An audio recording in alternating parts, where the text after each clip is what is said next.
Welcome to 223 case preparation. It's a little confusing sometimes where you are in the process, so I made this brass processing checklist. You can get a copy at the URL at the bottom of the screen there. Anyway, step 1, cleaning the cases. Here you see all the equipment needed to clean cases. On the left side you see a tumbler. It has cleaning media in there. In this case it's crushed walnut shells. We'll take off the lid. We're going to add the brass here. Also in there is a brass cleaner. There are a number of different types of brass cleaner, but there's some that's made just for case cleaning. And it doesn't contain ammonia, which can make the brass brittle, so if possible we'll get something just for that. You can see us adding the brass here. Now I'm going to put in a dryer sheet. It's a used dryer sheet, and that collects a lot of the dust that's produced. It keeps the media from becoming contaminated, makes it last longer. So put the lid back on.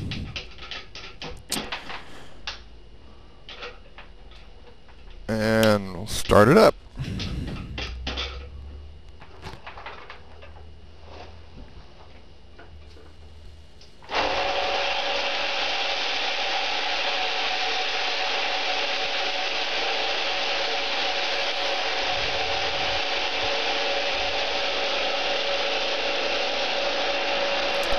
Here you can see the brass tumbling in the tumbler. If you don't have this sort of turnover rate, you may have overloaded your tumbler, which means it just wouldn't be cleaning as effectively. But we'll let this run for between 2 and 4 hours, and that should be sufficient to clean up the brass. You can take some really nasty looking brass that's fairly corroded, and 2 to 4 hours later, looks brand new. So here we are after the brass is tumbled for about 4 hours. Come in and shut off the tumbler. And take off the lid and see what we have. I do all this tumbling in a basement room. Don't try and do this someplace where there's carpeting or someplace that is difficult to clean. You'll see there the dryer sheet is absolutely filthy. That's the black dust that's produced. Part of that's oxidation off the cases, and part of it's burned powder from inside the cases, and part of it's burned primer residue, and that contains lead. So all this dust is pretty much hazardous material. So when dumping a tumbler like this, be careful not to breathe any of that dust. I kind of hold my breath while I do this, and I definitely prefer a lid on my media separator. What's happening here is I'm turning the handle to rotate the brass, and it tumbles around inside that sieve of a basket, and all the media, the crushed walnut shells, fall out, leaving just the brass back inside the basket.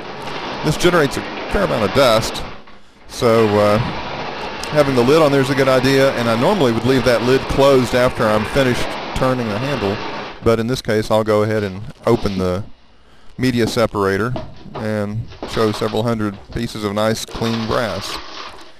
The whole area around this, the dust will settle, so clean up all that area pretty well.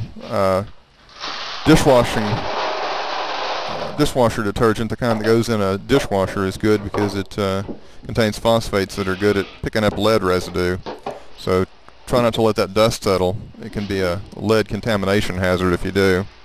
So here I'm dumping the media back into the tumbler, so it's good to use the next time.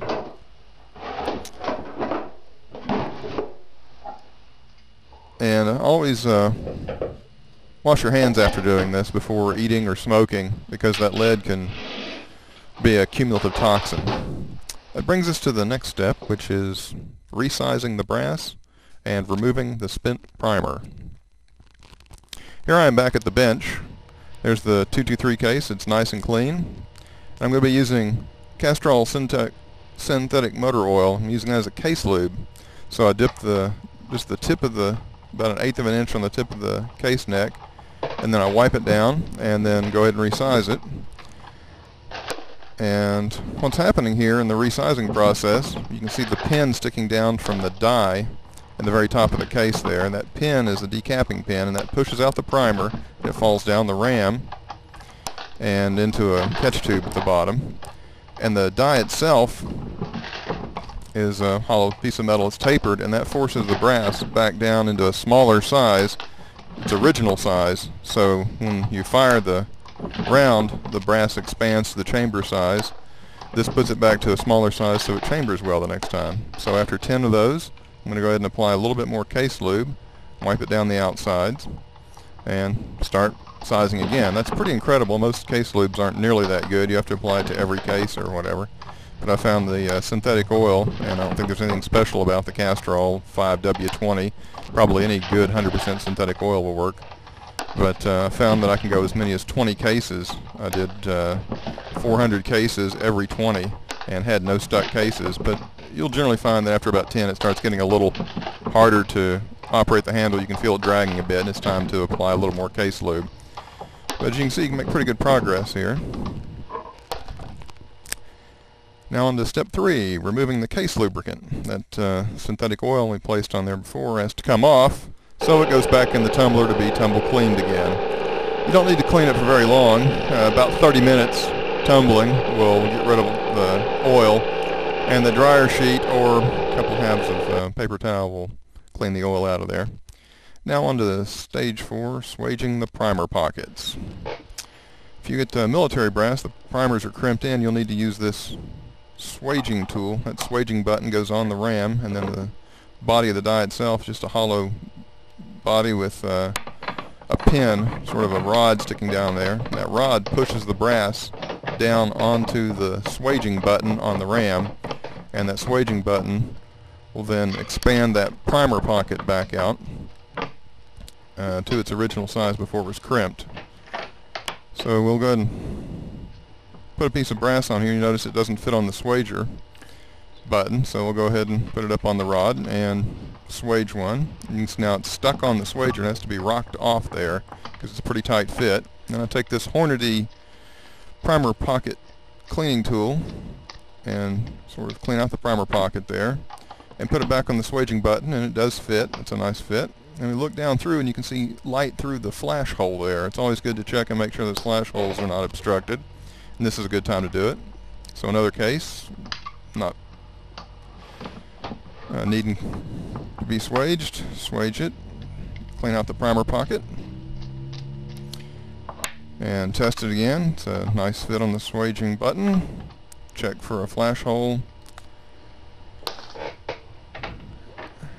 This time the brass fits on the swaging button, so that primer pocket didn't need to be swaged. Same with this one. It also didn't need swaging. Only the military brass is crimped, so a lot of times Lake City or federal cases occasionally will be crimped. The rest of them won't need to be swaged. But that one did, so we'll go ahead and swage that. Use the Hornady tool, clean it out. You can see here what this tool does. It not only cleans out the primer pocket, it puts a nice chamfer on the primer pocket, so the primers, when they the new primer when it's placed in there, will go up in easily, won't drag. It's a real nightmare trying to prime a case that has a crimp in a primer pocket. You'll get primers deforming and trying to go in sideways. It's just not much fun.